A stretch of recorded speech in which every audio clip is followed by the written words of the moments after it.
Get in, nerds. We're playing Victoria 3. So, our current business is going to be primarily focused on transitioning to steel frame construction. I think the motor industries are going to have to be on hold for that. So let's get started with, we'll swap over Agra and Assam, and we'll see how that impacts. Oh, the shallow draft solution. Excellent. Designed for coastal defense operations, what monitors lack in ocean-going capabilities, they make up for in cost-effectiveness. Admiral John Wood has informed the Admiralty in Calcutta that his fleet will keep any foes away from East Indian waters. Sir, while it might indeed look like a cheese box on a raft, I can assure you that the 15-inch guns she carries in that box of hers are no laughing matter. Secure shores means secure commerce, extra trade center building throughput. Let us orient our naval doctrine around them, extra navy defense. We don't win by having the best ships, we win by having the most ships, reduced navy offense and defense, increased military shipyards throughput. You know I'm going to go with defense. Military shipyards throughput is not worth losing, not worth taking all those penalties over. We're improving our relations with Great Britain. And that is just fine from diplomacy perspective.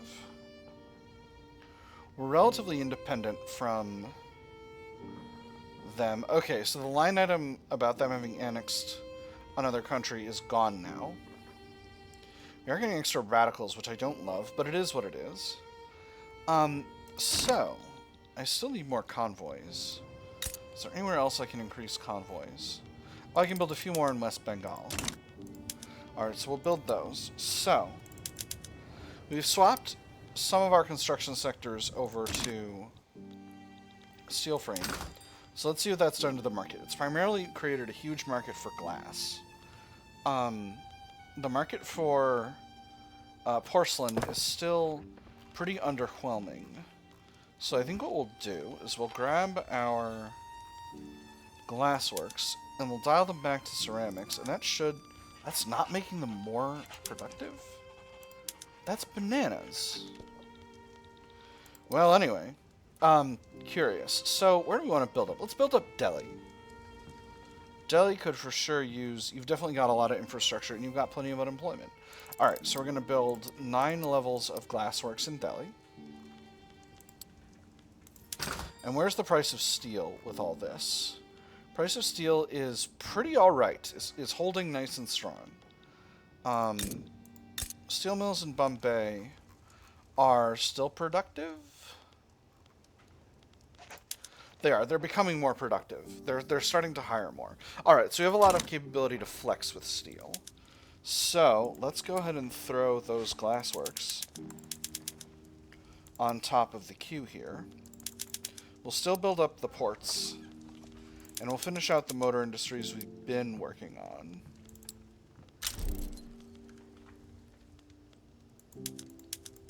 And we'll intersperse these ports to make sure that we get the convoys that we need.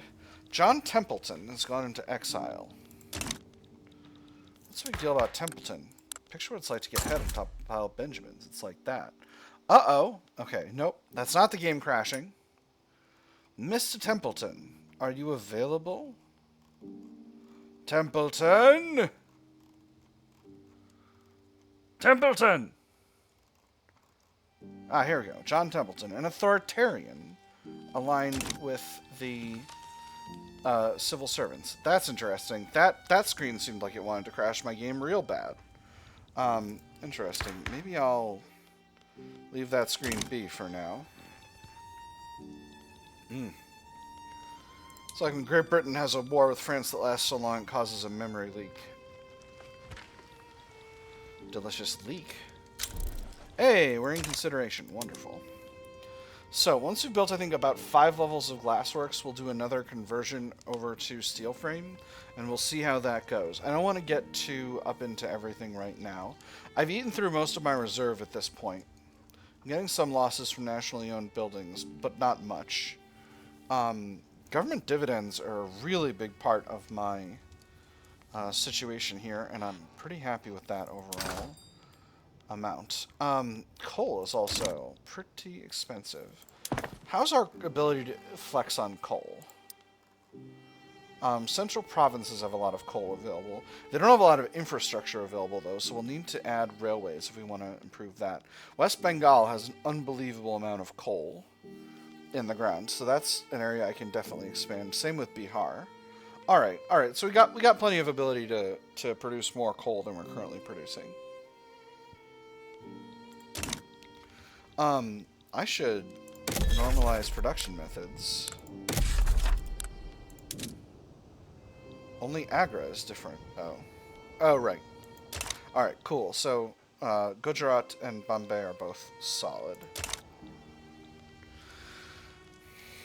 Oh, interesting. Stall chance has gone down.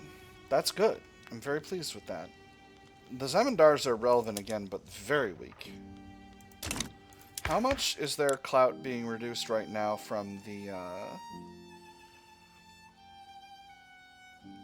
Civil War? Oh, not much. Not much. There practically none, basically, at this point. That's good. That means the overall strength of the Zamindars is pretty low. That's very good.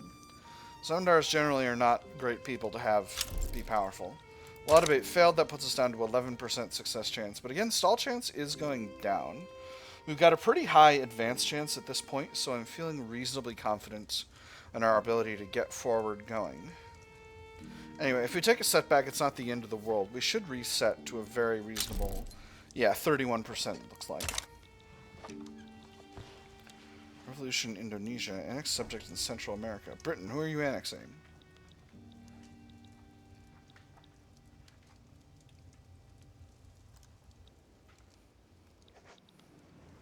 Someone. Anyway, I'm not interested in that. I don't have an interest in that. That's not within my sphere of interest. Oil in Punjab. Oh, France managed to sneak in here. That's interesting. They cut off British Senegal. Interesting. So they could potentially get a hegemony over West Africa, which is kind of what historically happened. Rubber in North Madagascar. Alright. British East Africa already got in here and is doing the historical route of growing way this way. I'm gonna get colonization rights over Fang. And that'll be what it is. Alright, we're doing pretty good work in these glassworks. So at this time, I think we'll grab... I'm going to put one more construction sector in Bombay just to make the number even. Is that silly? Yes. Am I still going to do it? Yes. And then we're going to convert Bihar over to steel frame.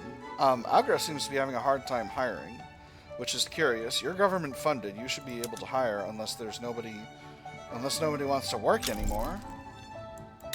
Ah, Mosquito Kingdom has been annexed. Rousing speech captivates the public. This afternoon, Narayan Lokhand, leader of the trade unionists, delivered a fiery speech advocating for the enactment of interventionism. Making an appearance before the public in Calcutta's main square, Narayan Lokhand's powerful rhetoric left even his most bitter political opponents impressed. Excerpts from the speech are already being circulated across the Dominion of India, fanning the fires of an already roaring debate. This should ease the path to reform greatly, 15% enactment chance. Or performances like this reflect well on Lokhand and his cause. I'm going to go with the second one, actually. It's going to give me slightly less enactment chance, but it's going to give you stronger trade unions. And I feel like having strong trade unions is going to be helpful at this time. The stronger they get, the more they're going to kind of dilute the power of the other interest groups. And having a powerful government of India and no one else be powerful is useful to me. Alright, rubber in Gambia, very nice. So now that we've made this conversion, we've done 5 levels of glassworks. Let's do another 5. Let me see. Actually, decisions. Ugh, I need these railways in East Bengal real bad. No, I don't. These are the ones to sustain the government admin increases that I'm working on. Okay, so that's not that big of a deal. So how does that impact the market? Coal is still really high in price. Food is really high in price. Steel is holding clean. We're doing pretty well on steel. So that's actually very good. I think that's partially down to all those steel mills that I built before that were not profitable, that are still not profitable, but they're doing their best.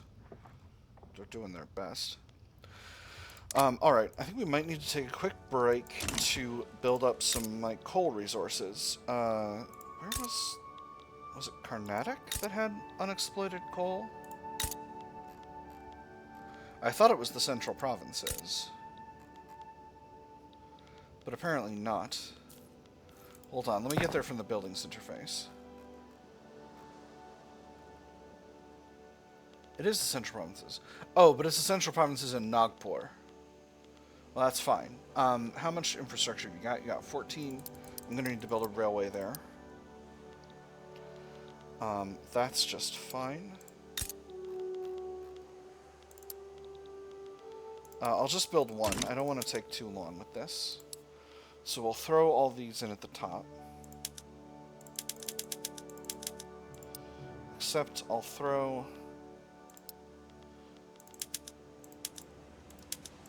the glassworks and the railway in above. And that way the railway will be partially built by the time the other ones... Actually, it won't. Or no, it will. It will. These are not currently building. Alright, so that's fine. Now back to the market. We need that coal. It might be right to build up some coal production in West Bengal, since there's a ton of it. How much infrastructure? We got plenty of infrastructure. So let's go ahead and build 20 levels. And that's going to be just fine. From a resource industry's perspective, I'm going to go down from the top. I'm going to be clicking this button a bunch.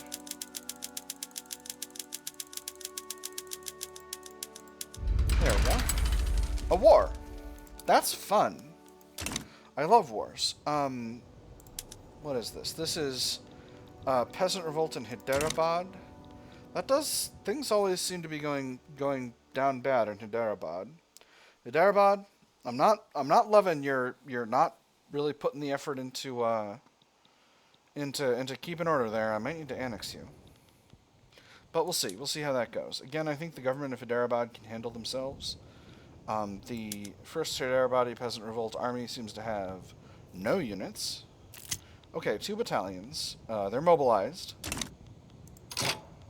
to the highest standards. General George Sutherland expects the same level of competence and meticulousness from his ministers as he applies to his own work. Now the general turns his attention to overseeing a particular cog of the machine of government. Hand-picked clerks, both of them, both impeccably dressed according to their means, through the hallmarks of their benefactors shone through. Though the hallmarks of their benefactors shone through. Leftover cigar smoke, a faint brandy stain on a collar corner, little vices, leveraged to another's benefit. The general's decrees must be followed through, reduce decree cost, or the expansion of the economy must proceed more quickly. 10% construction sector throughput. Oh, heck yes! Oh, yeah! Give me that construction sector throughput. A Ceylonese abolitionist revolt. Interesting. Great Britain, you should back the rebels. Great Britain, if you back the rebels, I'll go there with you. But not if you don't. Not if you don't, that's for sure. Public address goes awry. What was meant as a routine speech about the merits of interventionism by Jamshedji Tata has quickly developed into a public relations disaster for the Bhadralaks. Fumbling his way through a series of poorly presented talking points, Jamshedji Tata's arguments have been viciously and convincingly picked apart by his political opponents. The question on everyone's lips now is merely if this mishap was due to the inherent failings of interventionism, or can be chalked down to the political incompetence of the Bhadralaks. It's the fault of this poorly thought-out proposal, reduced enactment chance by 15. Tata must take the blame for the setback, reduce popularity, Bhadralaks weaker, reduce enactment chance by 10, or scrap the current draft to make show of a rewrite, increase enactment time, increase enactment chance, 1 setback. I'm going to go with the middle one. Again, I can take a reduction in enactment chance. That's not that bad. I've still got a great advance chance. Hey, rotary valve engine. Excellent.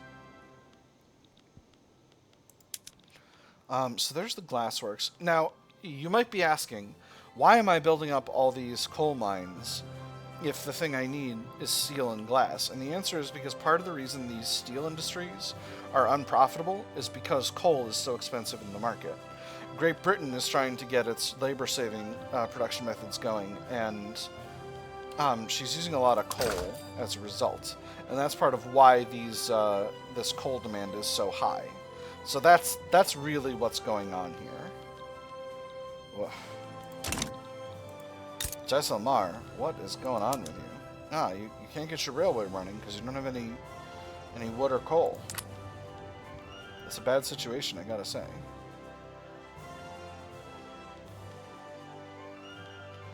Yep, the only way to solve these problems is to start annexing. So let's be serious. If I do want to annex, who do I want to annex? I want to annex probably Satara, and, well, I mean, I want to annex all of them.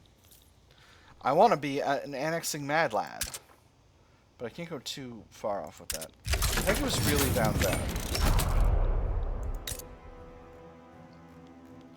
Pega's really down bad. I have to build up some kind of industry here. Inefficient agriculture. The government of India have started complaining about the existence of subsistence farms in West Bengal, stating their undeniable inefficiency should be immediately addressed. The fertile soil of our people suffers, relegated to tired and callous hands. Too exhausted from manual labor to perform at a decent level. Too poor to be able to use more advanced tools that would make them more profitable. This industry is just a useless investment. The government of India is very happy. I'm going to say they serve our purposes. It's not actually going to affect anything, believe you me. Ceylonese abolitionist revolt is improving relations. Yeah, I know, Ceylon, but you're going to get your ass beat. Fulwalon Ki Sail. The city of Delhi has turned out to celebrate the traditional Indian festival of Fulwalon Ki Sail. The occasion celebrates communal harmony between Hindus and Muslims. Music thrums through the air, accompanied by the scent of thousands of flowers. People across the city gather, Hindus and Muslims alike. Their religion is not forgotten, but the usual tensions have been replaced with a mutual love of dance, prayer, and food. We've seen this event before. I'm going to go with spending some cash on increasing the bonuses. You know, that's what I want. Relations are continuing to improve with Great Britain. If I can get them up to... grassroots support for law. Hey, there's the end of the Hyderabadi peasant revolt. That's wonderful. So if I can get them up to 50, we'll be just fine. Liberty Desire is still going up very, very slowly. Once their infamy goes down, we'll be sort of done with this, but again, we're getting so much from prestige that it shouldn't be an issue. Grassroots support for law. The political wills and desires of the lower classes will always remain an opaque matter. For whatever reason, support for interventionism was spread like wildfire across the Dominion of India, spurred on by charismatic speakers and lively debates in small-time social clubs. They're backing what now? Well, who are we to complain? Well, their support was never a prerequisite for success. It doesn't hurt to have it either. Public enthusiasm exploits reform, 20% increase permanently for the modernization movement. Ooh, that's very good. Stronger trade unions for 5 years. Use this common ground to calm the masses. 20% of lower stardom pops in northern Sirkars become more loyalist. Northern Sirkars. What kind of population are we looking at over there? 4 million. Damn, that's tempting. But 20% stronger modernization movement forever is really good. So I'm going to do the first one. Stonks. They are bolstered. So I guess this will happen over the course of 5 years. It's not going to go up to 25%, but it's going to go up to 6%. They're not very active, as you might guess, but, you know, things are what they are. All right, so we're in the process of building up these coal mines. I think after that, it's going to be another glass blitz. Do you want to go back to Carnatic?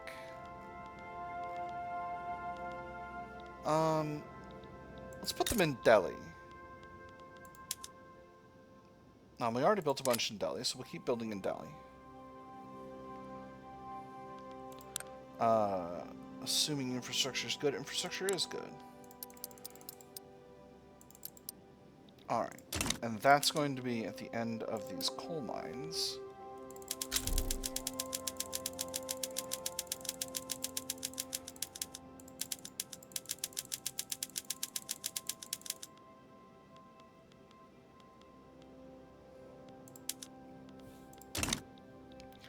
Alright, that'll be good. Something was discovered in Siam. Rubber in Nakhanrachesma. I'm probably butchering that pronunciation. For that, I apologize. Hey, we're up to cordial. Excellent. And that means their liberty desire is no longer going up, which is better than it... not as good as it going down, but, you know. And interesting. So our truce is timing out. They're still entangled. So I could spend oil in Manitoba. I could spend a little time increasing... Ooh, law advancement up to 27%. I could spend a little time increasing some government, some industry in Siam. Could build up maybe a couple levels of textile mills. Build up some rubber. Build up some logging. Build up a little paper and a little manufacturing. That'll be nice. Nice little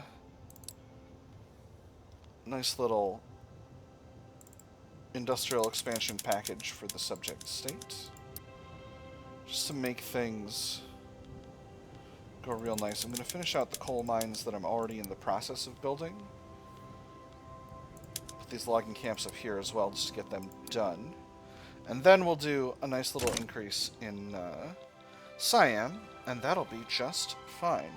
Diplomatic ties with Denmark lost. Oh my goodness, did they...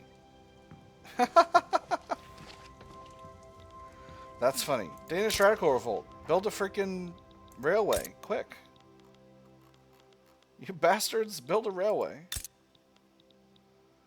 I need a railway in Carnatic, goddammit. Alright. So, gold depleted in NSW, that doesn't affect me one bit. Gosh, we are building so much over here. Our economy is huge. Our economy is huge. We're the biggest economy in the world. We have a bigger economy than China. Hell yeah. Ooh, and the British are building power plants. That's pretty cool. Pretty pleased about that, TBH. Well, advancement, we're up to 43%. That's good. So this is what I'm talking about. I'm very happy with this. Our people have slowly become less and less upset about it. The Riots are just calming down over time because all those changes, like they can't even keep track of them. They were mad about the police 2 years ago. They're mad about mercantilism last year. Now they're mad about the economy going away from agrarianism. But it is what it is. That's the only thing they can do about it. So we'll see what happens with this Danish Radical Revolt. I think they may be in a situation... Okay, no, they do have a border. They do have a border, so we'll see what happens. In fact, I'll keep an eye on it here. Danes shooting each other. I'm kind of shocked that there's no... interesting. Dutch East Indies improving relations. Very cool. I'm kind of shocked that there's no great powers getting involved in this.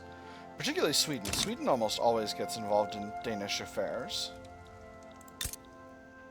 In fact, Sweden, why are you so chill about things? Peasant revolt in Oud. That's not great. I should be able to annex Oud now that they're in a peasant revolt. They had a mutiny. I should be able to annex them now that they're in a mutiny. It's just fair.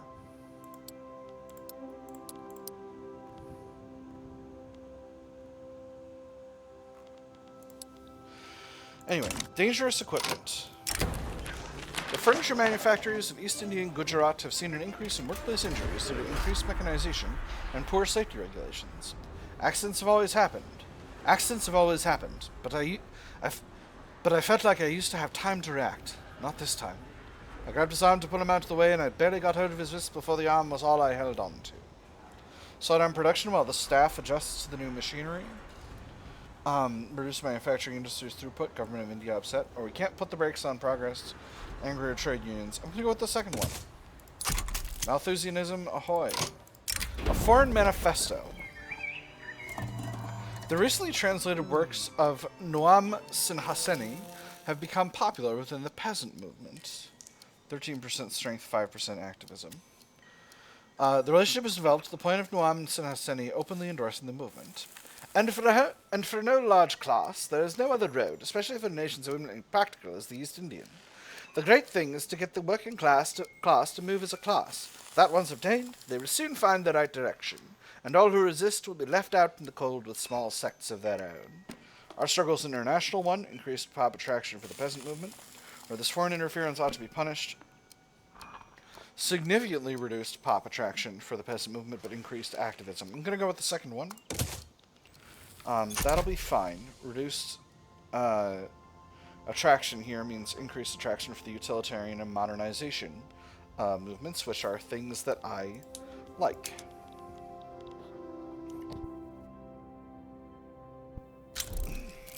Ooh. Khad Bisht has appeared in somewhere. He doesn't support any political movement. A peculiar reconciliation. With years having passed since the passage of slavery banned, pro-slavery ideals among the Zamindars have faded significantly. In the echoing manor halls of the Zamindars' domain, the words which once lambasted the government for their tyranny in taking their slaves have begun to shift. Now, instead of open condemnations and calls for the restoration of the institution, there are suggestions for alternatives. Sharecropping, the use of prisoners, a dozen different means of disenfranchisement to restore what they saw as the natural order. But none dared raise the idea of openly flaunting the decree. Not now, at least, when the government seemed vigilant and the formerly enslaved were still wary. For now, at least, they would simply have to work with what they had. Now is the time to come together and forgive. The Zamindars exonerated over slavery. The Zamindars interest group approval +3. Increased radicalism and reduced political strength for significantly discriminated pops. Or, we cannot forgive the perpetrators of this crime. Significantly reduced Zamindars' strength. The Zamindars lose the pro-slavery ideology. 2% of upper-stardom pops become more radical. Indeed. More radical upper-stardom pops is going to make my civil servants pretty salty. But I'm going to have to do it. Yeah, we're doing it. We cannot forgive the perpetrators of this crime. Sorry, Zamindars. You're going to have to live with it. My civil servants are also big mad because they're not getting paid properly. If I went up to Midland... Oh my god, that's a huge increase. Oh man, sorry civil servants, you're just going to have to be paid like garbage for this whole time. Alright, so it looks like the government of Oud has got a handle on this. The fickle crowd. The populist base of the trade unions has turned against supporting foreign entanglements. Pressure from within has led the group to distance themselves from the East Indian National Committee. So this is the anti-British lobby. East India needs first. The people say no to foreign entanglements, no to foreign treaties. Prosperity at home or chaos abroad. No foreign power could successfully attack a fortified dominion of India. It was a mistake to rely on them. They leave the committee, or they must steer clear of these populist tides. I'm going to go with the first one. I'm completely happy if they're no longer part of the trying to get independence from Great Britain bloc. Alright, so I took a little break to expand the economy of Siam, but we'll be working on more glassworks soon. How has the market shifted? Glass is still hyper expensive. Munitions are still incredibly expensive, and coal is still ridiculously expensive. Oh boy, oh boy, oh boy, oh boy, oh boy. We unlocked human rights, and now we've got an event. Tension between castes has been more pronounced since a recent census revealed the disproportionate representation of Brahmins in government jobs and highlighted the limited qualifications for non-Brahmins. Praveen's resume, his two masters in economics and law, crumpled in his hands as he stormed away furiously from another rejection. He knew he shouldn't be so angry or so surprised. He knew that when he moved to Calcutta he would be far from the support of his forward-thinking university, yet the blatant segregation shocked him. Despite his qualifications, he was struggling to feed himself, while others, equally educated, enjoyed chai and manners. What infuriated him most was how the guards barred the way for him, as if they were any better than him in the eyes of the lords they so dearly guarded. The Riots will be champions for change. British loyal order becomes salty. The Riots increase in approval. An agitator appears. Appeasement of the British loyal order goes down. Okay. Or Great Britain has the reasons to support this. An agitator appears. We get reduced liberty desire. And we get extra influence. Well, I'm not going to go with reduced liberty desire. That's just nonsense. So the first one. Alright, let's check out this agitator.